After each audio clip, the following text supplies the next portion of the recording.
So first of all, I'd like to say welcome to everyone and thank you for joining us this evening.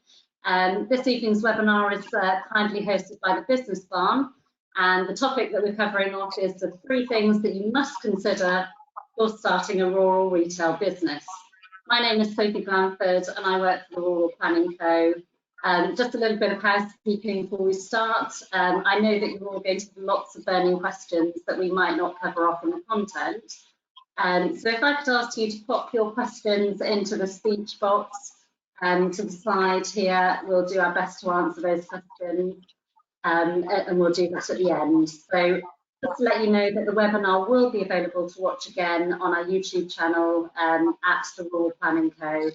So without further ado, I'm going to introduce you to our guest speakers. We've got Ian Bell from Folk2Folk. We've got Mark Ellis from Appetiteme and Folk2Folk. We've got Angela Cantrell from the Rural Planning Co. And we've got Charlie from the Business Farm. So starting off with you, Mark, I'm going to hand over to you. Very much. Good evening, everybody. Welcome to the webinar. My name is Mark Ellis. I work for a company called Appetiteme. We're based over on the Norfolk-Suffolk border, and we specialise in working with landowners, farmers, country estates, investors, garden centres, developing rural retail. And we basically do everything from the very beginning, identifying sites, feasibility studies, planning, architecture, right through to design, procurement of stock, and getting your farm shop, cafe, restaurant open. We work all over the UK with various from high up as Aberdeenshire in Scotland down onto the south coast at this current time and over to Wales. So I'm going to talk a little bit about this evening about rural retail and some of the things you need to think about when you move, showing an interest in going into this. So just, these are the kind of projects that people would consider going into. So obviously the core one being farm shops, linking with cafe restaurants, potentially garden centres, nurseries, brewery, distilleries, health and well-being and fitness, artisan food and drink production, independent convenience stores, pop-up market, Airbnb, glamping and camping. So these are the kind of things that we're just going to cover off this evening, but the kind of projects that we get involved with, and obviously other speakers will talk about as well. So this is what we can help you with. So if I have the next slide, please. So, are there still opportunities in rural retail? Yes, there are. There are plenty. We certainly know of many areas in the country that still don't have sufficient farm shops, cafes, or where there's an opportunity to obviously diversify into other areas like we covered in the previous slide. But we need to consider certain things. What is worth doing? Where do I do it? How do I do it? And when shall I do it? And I'm going to try and give you a little bit more idea of the kind of things you need to consider before venturing into this area. So I'll have the next slide, please. Okay. So things you need to consider. So this, for example, this would be potentially a farm shop or cafe, but you could apply this to other diversification products like could be well-being, could be glamping, could be camping. But these are the first questions that we meet our clients when they're talking about a project, what they want to do. So first of all, location. Everything is about choosing the right location within the land you own or the land you're interested in purchasing. It is absolutely key. And primarily, you've got to look at, if you're doing a retail experience, do you have chimney pots in the area or reasonably close where people would travel to you? Then, what land have you got available? What space is available on that land? What buildings do you have available? Because a lot of people have derelict buildings on farms that need renovation, or they have spare capacity within storage buildings, for example, grain stores that they need or they want to diversify into. Next would be road connections and highways. Absolutely vital that you've got good connections to the main road, because if you are off a main road and you're on a country track, the chances of securing planning permission are going to be challenging, but we'll cover that a bit later. Then planning challenges. I'm only going to very quickly mention this. There are many challenges with planning, everything from location, size, where you're going to put this opportunity, what local policies are, etc. We will cover that shortly. Size and scale. How big do you want it to be? What size of the building you want to have? What land you have? And size, you've got to make sure it's the right size. There's no point doing something that's too small. There's no point doing something too big that won't generate you money. So obviously size and scale is key. Funding. How are you going to pay for the project? I think certainly that the challenges that we have over the last few years is, and certainly with the alarming, cost increases in raw materials, is how are you going to fund this project? Now, it could be funded from, selling assets, selling land. It could be already money that's ready to be invested. There is some grant funding available, not as much as there was. There is more coming through, but that is an option. But you must really consider what funds you have available to complete a project. Who's going to run it? One of the biggest questions we have, and one of the challenges when we meet new clients, is this going to be something that's going to be run by the family? Are they going to employ somebody, or are they simply looking to bring an operator in to run whatever they choose to do? So whether it be a farm shop, whether it be a cafe, whether it be a glamping experience, do you have a member of the family who's really keen and can do it? Or is it somebody you're going to need to bring some skills in because you just simply don't have the bandwidth, you don't have the skills, or you may not have the time and you don't want it to get in the way of the mainstream operations that you currently do? Ask the experts. We are all experts here this evening, but there's plenty of people out there who can advise you on financing, planning, architecture, how to operate the business, what the scale of the business should be, what kind of people you should employ. Really, drill into who's out there who can help you do that. Do it differently, a unique offer. I think it's quite important, especially with glamping, for example, now, that if you're going to go into glamping, you need to have something a little bit different, because there's a lot of competition out there now, and people are looking for a different experience. It might be an unusual location, it might be an unusual type of habitat, it might be a unique kind of experience where you can do other activities.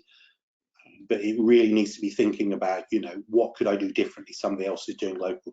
What are your skill sets? What skills do you bring to the game? Do you have previous retail experience, hospitality experience? What are your customer service skills? Do you like working with the public? Do you enjoy employing additional people? So it's really a looking at self in the mirror and working out, what are our skill sets, and then looking at where your skill sets are insufficient and how you're going to fill that. That then moves on to SWOTs, and I'm going to talk a bit more about SWOTs in a moment. So strengths, weaknesses, opportunities, threats. We will cover that in a moment. Look at your competition. Before we ever start a scheme, we always encourage our clients to look what's in the local area. So normally we'd say look what's within 15 to 20 miles, but also look regionally. Look within, the county. So for example, where I'm on the Norfolk-Suffolk border, look across Suffolk, look across Norfolk, look who the really good operators are. What can you learn from them? What do they do well? What can you replicate? And also what can you do differently, of course, as well. And then look at how it's going to link in with your current business operation. So for example, if you are on a farm and you're going to do a farm shop, what products have you got that you can push through the farm shop? What other opportunities can you link in? So it might be that you already have some hospitality that can link in with another project. So it's about what can marry up with what you currently do. So they're the kind of things you initially need to consider on when you develop a scheme, whatever it chooses to be. Next slide, please. What makes a successful venture? I'm just going to very quickly go through most of this we've covered, but we've talked about funding, market trends, how things are changing. So farm shops, hospitality, camping, glamping, is growing all the time. So there are still opportunities. We've got, local area relationship. Who can you work with? Who can you work, especially local suppliers, local service providers, linking up with those. Enthusiasm. You have to be enthusiastic. It's all very well, there is a need, but there also needs to be enthusiasm from you, your team, your family, to actually really want to go out and do it, because most of what we're suggesting here tonight is customer facing. Building design and layout, absolutely key. We often find, there are great architects out there, but they need to work with the experts who understand retail, who understand what the public is looking for. So when you do get that building designed, it is going to meet what you need. And then customer service. Customer service is absolutely key. It will make or break your business. You can have the most beautiful building, you can have the best products, but if your service is poor and people aren't delivering high expectations and high delivery of standards, people will not come back. Okay, next slide, please. SWOT, so strength, weaknesses, analysis. This is something we do with our clients, and I've broken this down into, I would recommend doing 3 SWOT analysis. The first one, take your idea. So your idea is to build a cafe out in the countryside. You've got a great location. So then do you know, of these things. So look at the strengths, the characteristics of the business which give it advantages over its competitors. So a strength might be great location, fantastic building. Opportunities, elements in a company's external environment that allow it to formulate and implement strategies to increase profitability. So it could be that there's opportunities, you know, there's nothing else in the area, people are crying out for it, people want somewhere to go, that would be that. Weakness, characteristics of the business which make it disadvantaged relative to competitors. So it could be that there could be a potential that staffing could be a problem, it could be a lack of funding and investment, it could be lack of experience.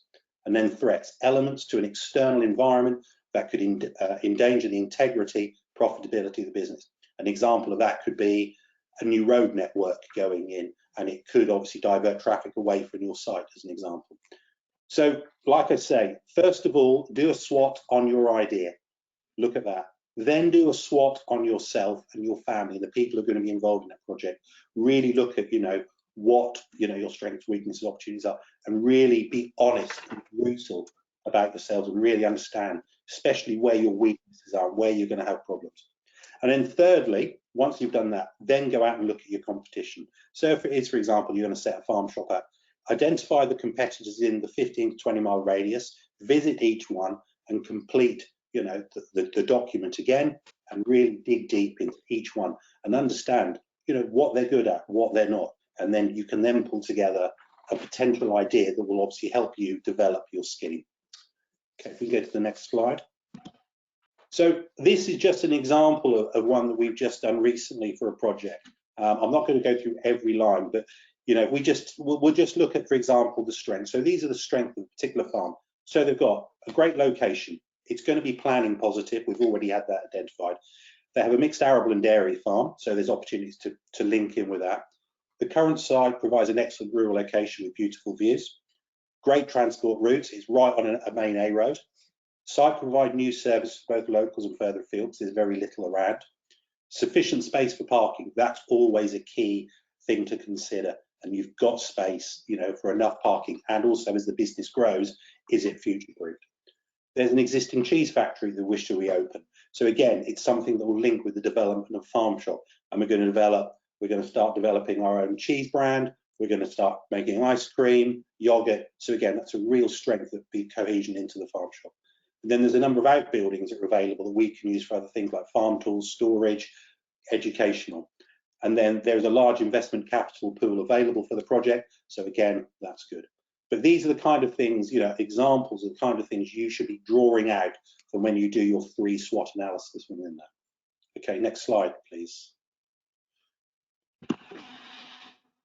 Feasibility studies. Okay, so once you've done your SWOT analysis and you've done everything and you've got this information together, certainly Appetite Me, you know, we can offer you a very in-depth feasibility study that really looks deeply into your project, and then listed here is all the things that we would cover.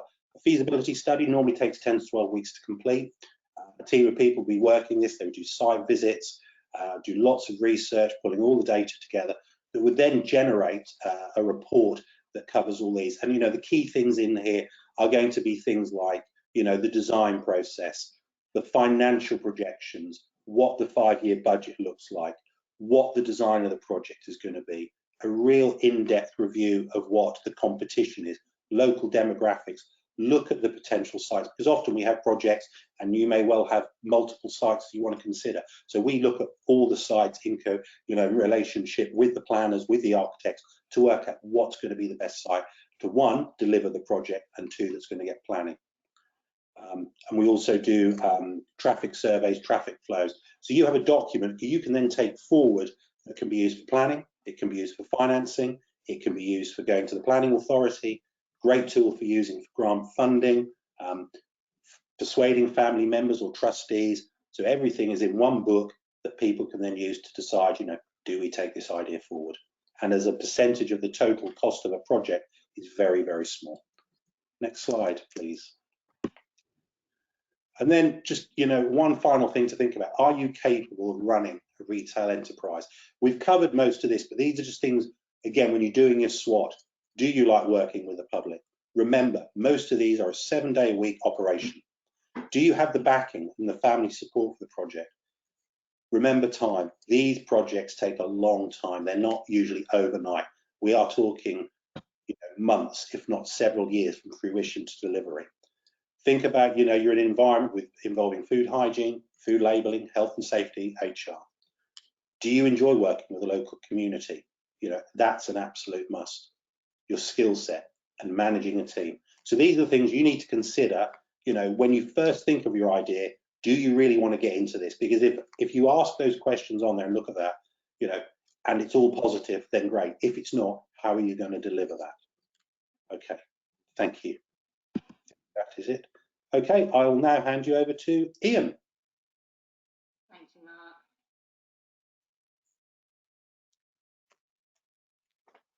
Thank you, Mark. We get on to my presentation.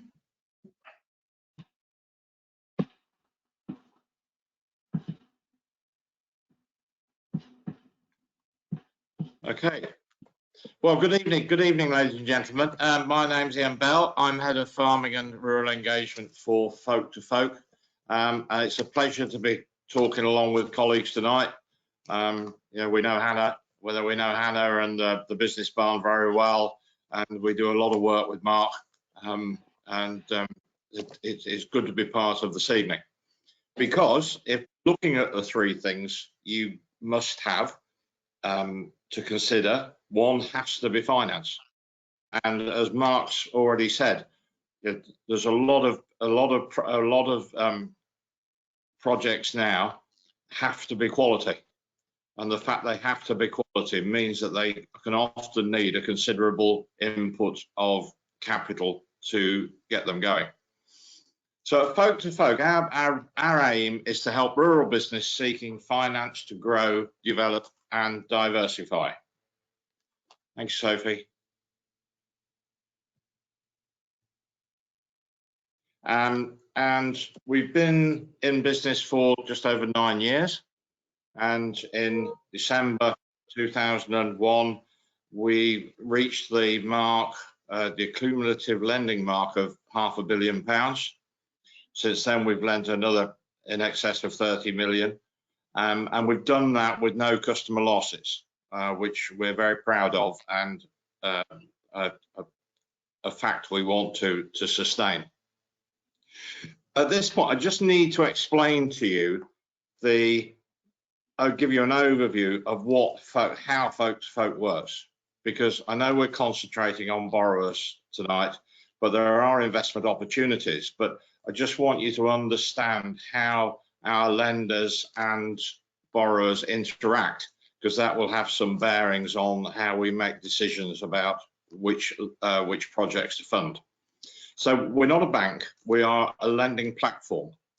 And on one side of our platform, we have our lenders, which are people like you and me, who have a minimum of £20,000 to invest for a minimum of 6 months and a maximum of 5 years. For that, they receive 6.5% interest, which is paid monthly. There are no fees, and their lendings are secured against property and land up to a value of 60% loan to value. Then on the other side of the platform, we have our borrowers.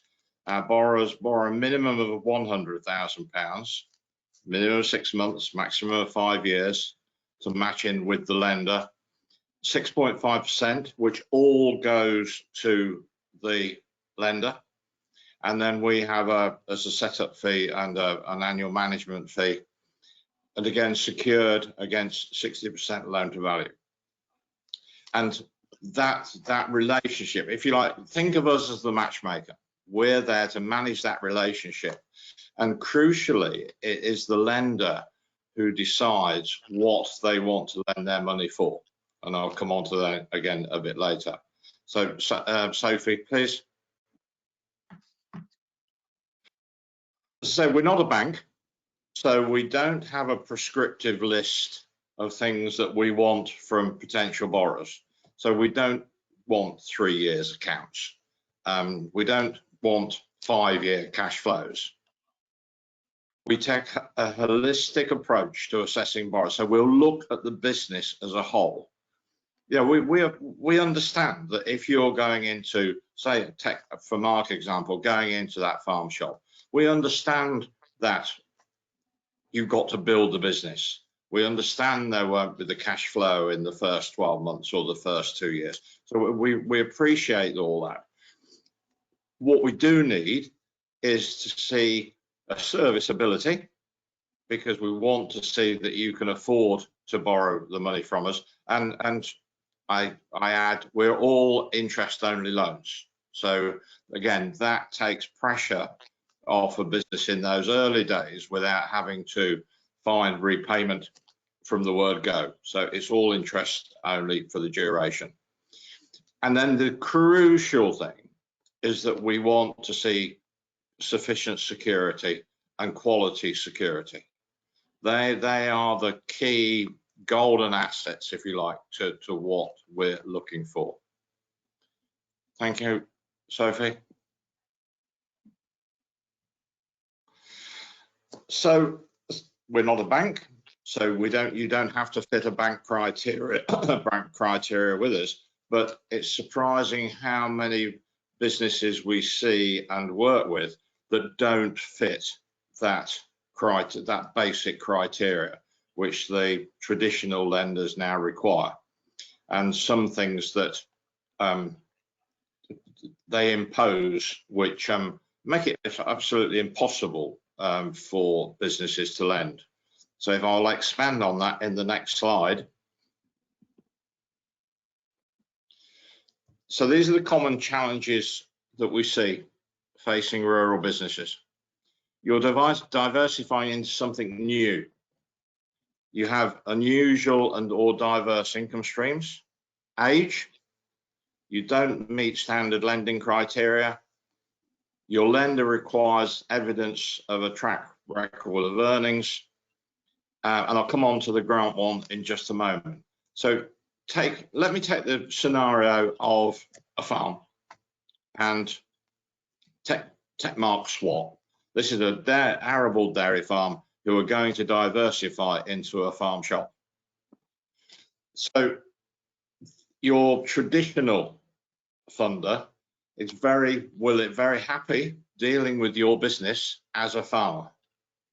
When you suddenly announce that you want funding to go into retail, where you have no experience, and it's a completely new business one, then the cautiousness starts to come on.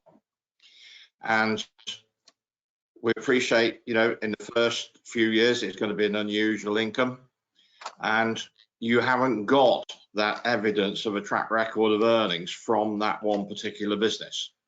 So it's quite common for folk to help in those very early stages of development of a farm shop. So we can help get the shop built, we can help get it established, we can help getting it trading. And then quite common for us is that once the traditional lender who's already involved in your business can see the building, he can see it working, he can see some evidence of cash flow, you can prove you can show the number of credit card payments you're taking, various factors like that, and then they become the exit strategy for us.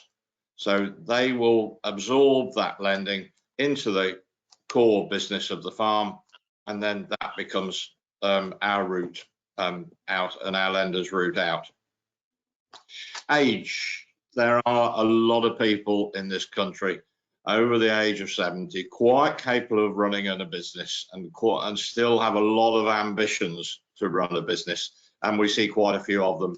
And again, it's not a negative for us.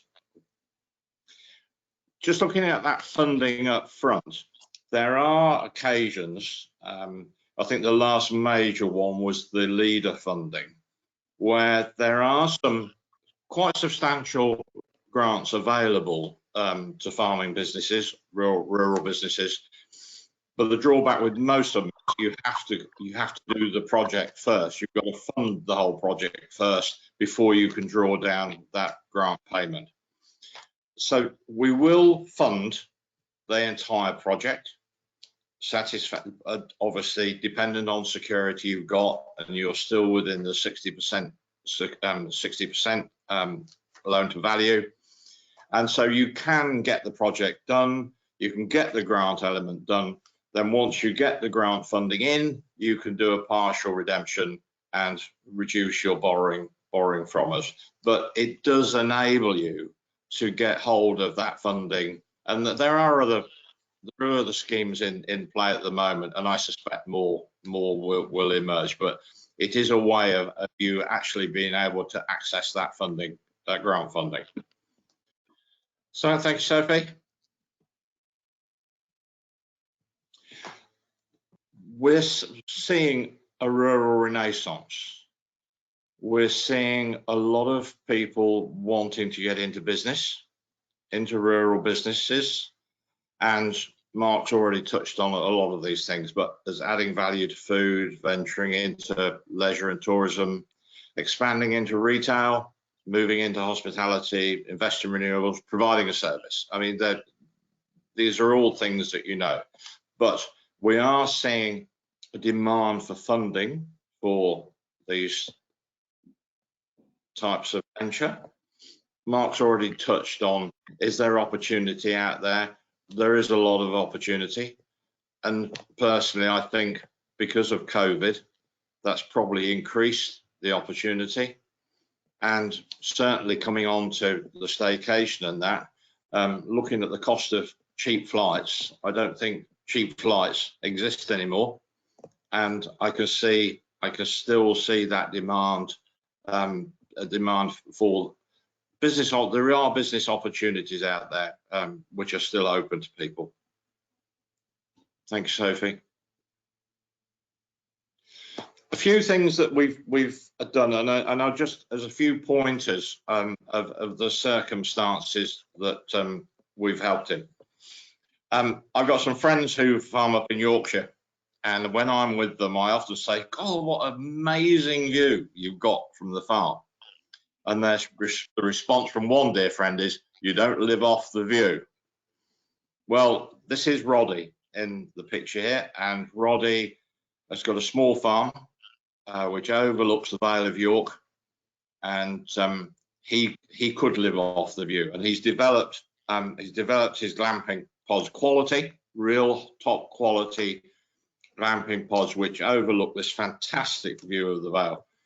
He used to have some sheep and he used to have some cattle, but they've gone, and he now has llamas. And again, it's another add-on attraction to get people to come. And he's very clever at marketing, and so he's developed his site as the private view, as a unique place going. And just touching on the retail, he's also got a retail arm in this, because he's selling meat packs from local farmers, beer packs from the local brewery. He's integrated a lot of retail into what is essentially a leisure and tourism business. Thank you. Farm retail. This is one example where we've helped, and an interesting reason for doing it. And Mark knows this business well. So this was a small dairy farm wanting to add value to milk. So they started selling raw milk at the back door. Simple as that. And that led to the customer base growing, and the customer base saying, well, why can't we buy more things from you? Why can't we get fruit from you? Why can't we get meat from you? Coupled with local farmers and producers who were saying, well, you know, do you want to sell things for us? And all that has accumulated, and then driven, if you like, the creation of the farm shop. But an interesting one from the borrowing perspective, this family had never previously borrowed money, so they had no credit history.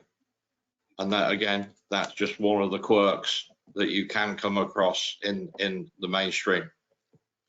Next, please. And just, I think equine is just worth mentioning as well. We're living in a much more crowded environment now, and we're seeing people, particularly in the southeast, where horse riding is very popular, but the problems of traffic makes it very difficult to find safe places to ride. The small farms in the village, which would perhaps let you have a pony in a paddock, rent a couple of stables, have gone. And there does seem to us to be, again, room in this business for some expansion and still quite a few opportunities. Thank you. So, our borrowers, who are our borrowers? Our borrowers are farmers, food producers, property renovators, developers, country hotel owners, manufacturers, all types of retail. Of simple must is all our borrowers have to have land or property against which to secure the loan, but we will not, for obvious reasons, take their principal home for security. They must be based in the UK. We operate across England, Scotland, Wales and Northern Ireland. They must be over 18 and they must pass our AML, money laundering, credit and reputational checks and have a borrowing requirement of 100,000. And just to add, we are regulated by the Financial Conduct Authority, and obviously we have to we obey and adopt all their recommendations and rules. Thank you, Sophie. I think we've got one more. So just as a resume, if you like, to conclude with, so for Folk2Folk, we offer fixed interest only loans for almost any business purpose you can think of, from £100,000, from 6 months to 5 years. Typically our rates are 6.5% per annum, and our loan to value is a maximum of 60% loan to value. Thank you, Sophie. I think that's enough for everybody to digest. Thank you. Thank you, Ian.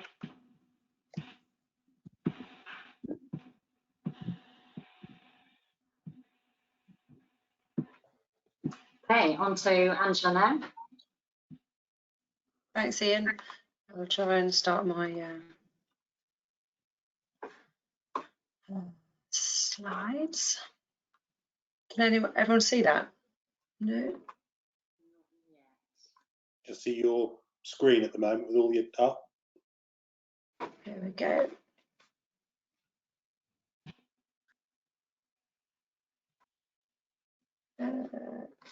Bear with me a sec.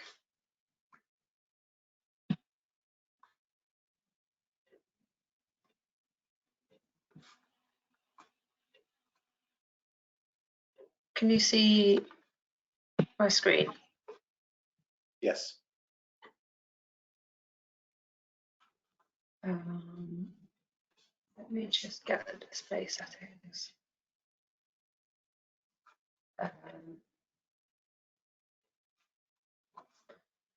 They have, give me a second.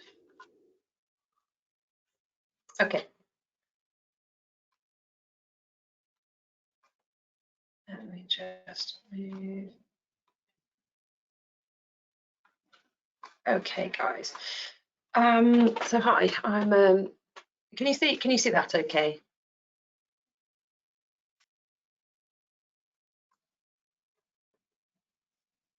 Can everyone see that? Okay. Yeah. Okay. Great. Thank you. So hi everyone. I'm Angela Cantrell. I'm a planning consultant and rural charge surveyor for the Rural Planning Company. I'm stepping in for Hannah today because she's unable to make it, unfortunately. Just here to talk about one of the important aspects to consider before starting your retail business. Last but by no means least, planning consent for whatever you're planning to do. So a little bit about Hannah. Firstly, Hannah is a rural child surveyor and planning consultant. She started the firm as a firm of rural child surveyors about 10 or so years ago, and then decided to specialise into planning. And now she is a director of the rural planning company. She farms with her husband in Worcestershire, and is heavily involved in the rural community. I am, as I mentioned, a rural child surveyor and planning consultant. I also farm with my husband in Shropshire, and again, pretty heavily involved in the farming. So we have a good team of agricultural specialists and rural specialists within the firm. There's currently about 12 of us within the team. With our planning applications, we generally have a great success rate, and all of the team are really sort of normal. We're pretty informal, and obviously professional, but we just like to give sort of sensible and no nonsense advice. So just thought I'd cover some planning basics around food retail. So whatever you're planning to do, whether you're selling food or other retail aspects on farm, this retail is a commercial activity, and therefore if you do want to erect any buildings, you will need a planning permission to do that, erect the building or any additional works. If you're looking to reuse a building for that use, you'll need planning permission for a change of use. Generally, agriculture is favoured in terms of planning. The planning policies are generally quite generous. However, planning consent for retail is pretty different. There'll be some relatively straightforward projects and some others very challenging, and some very much in between. And we'll just cover some. I'd just like to raise any just aspects which you might want to consider, any red flags that might make an application much more difficult. Also, how to do your own basic research in preparation for a planning application, and also what this specifically is involved in a planning application. So you'll all be familiar with this chap. I think when you're considering undertaking a retail development, you certainly need to be in a certain mindset and mind frame. You've got to obviously be relatively good with people. I think that when we did the slides, yeah, the waiting hour, the waiting times to get into Clarkson's farm shop was 3.5 hours. So you can imagine the amount of people that were kicking around on that day. So I think, just think about the planning impact that might be applicable in the area that you're looking to develop.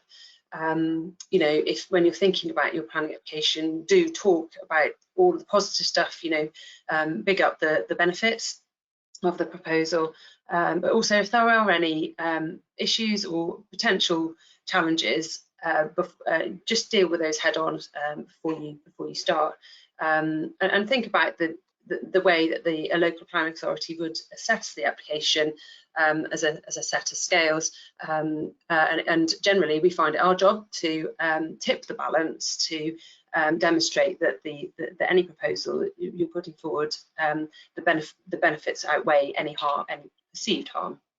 So the three main red flags are flooding. If you're in flood zone 1, you're really unlikely to get any issues arising. However, if you are within flood zone 2 or 3, you really need to seek advice before going any further. And generally, you can search for your flood zones on the .gov website, tap your postcode in, and it should bring up the flood zones for you to be able to identify your site and where that sits in any flood zones. Another major red flag, particularly when you're talking about a significant increase in traffic, is highways, and really essentially, can you achieve safe highway access? If you're not sure, then I think it's really useful to front load an application and get specialist advice before you make a start.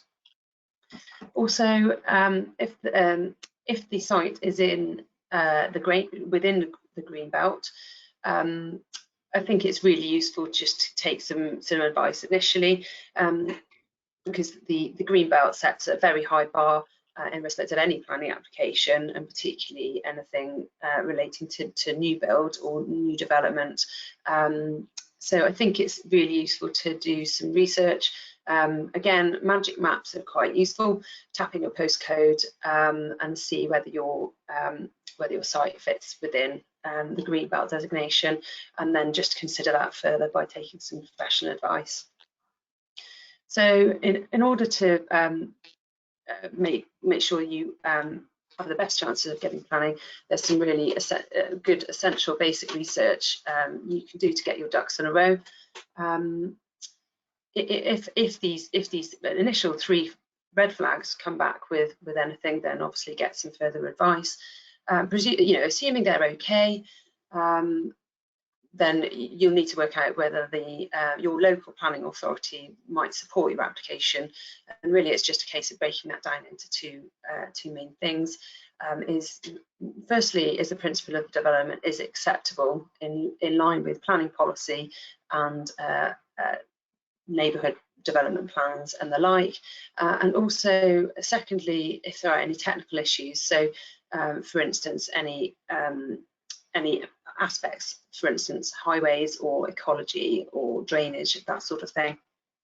The quickest way to look up other applications to do your research is to look at obviously look at comparable applications through your local authority website. You can often tap in a search keyword on their website and search other applications. You can often find similar examples, and I would look up anything that's comparable and look at the planning officer's report, which will give a good précis of how they've assessed similar applications, and then you can take lots of hints from those applications to then prepare your own.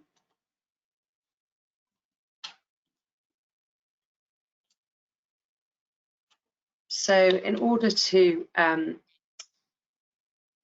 really assess whether local authorities might be supportive, look at their local planning policies. Often planning authorities prefer a change of use for existing buildings as opposed to a new build building. Or a new build site. They often restrict what can be sold in a shop or from site. They can also restrict where the food or produce comes from. We've had one recently where I think nearly 80% of the produce needed to be sold. 80% of the produce needed to be within 20-25 miles of the farm shop. So that's just something to be aware of, a potential restriction. As a general rule of thumb, the change of use of buildings is usually easier, an easier planning consent to achieve, perhaps with the addition of some new build. Vending machines are usually supported by local planning authorities. Cafes and tea rooms and restaurants, generally small scale, they are normally supported.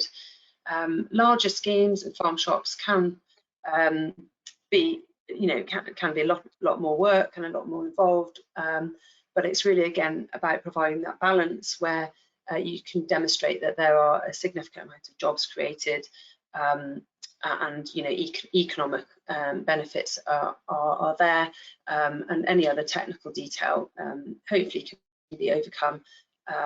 Then hopefully the local planning authority should see the balance being tipped in favour of that application.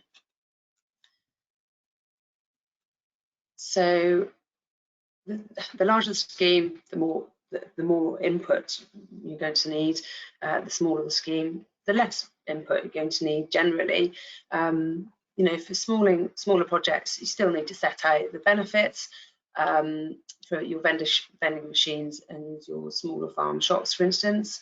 If there's no issues relating to those, then it might just be as simple as preparing a simple planning statement to set out exactly what you want to do and demonstrate the benefits.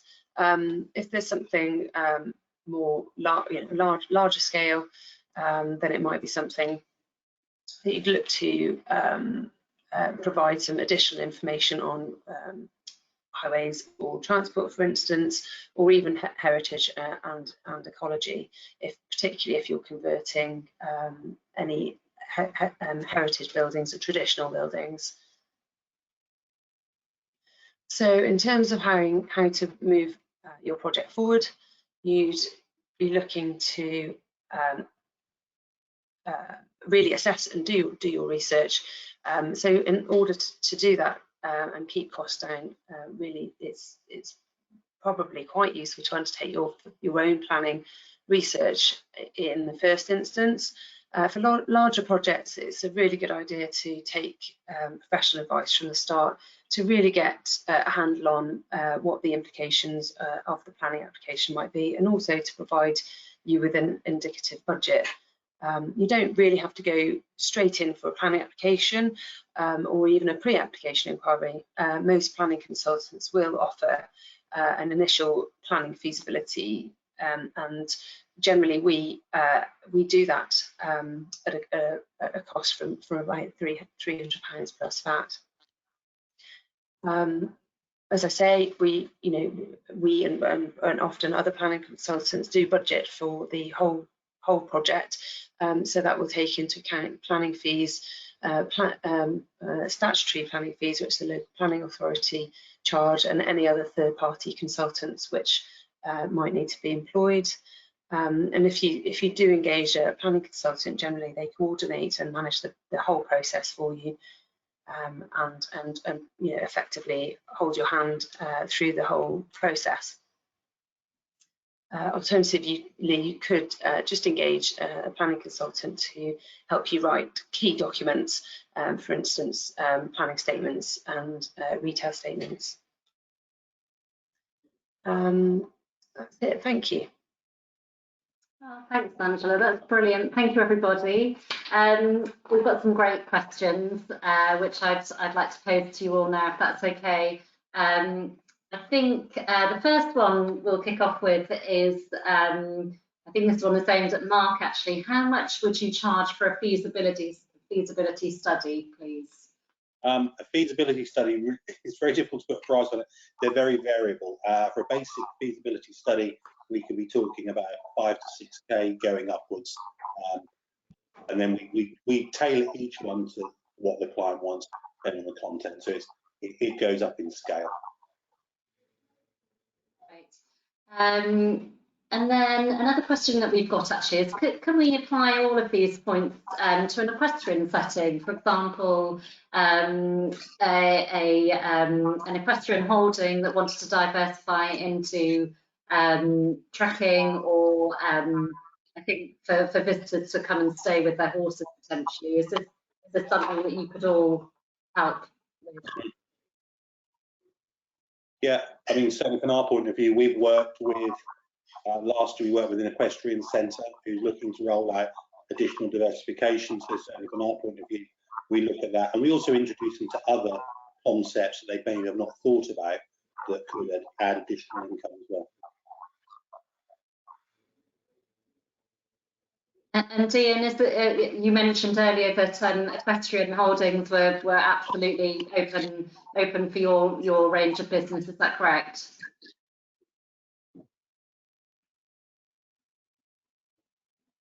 I don't know whether Ian can hear us.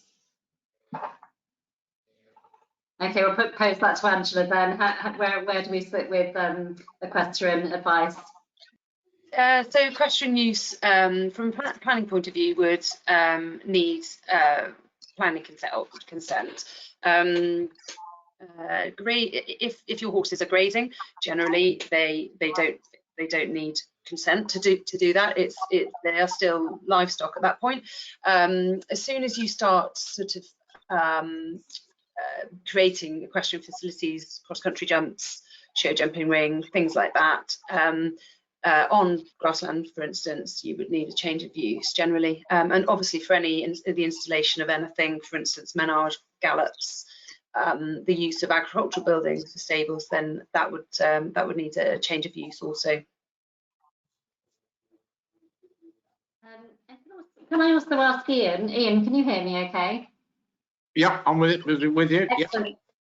Ian, could you tell me what is the typical time span from the approach to folk to draw down of funds? You know, what can the customer expect when they approach you in terms of the funding timescales?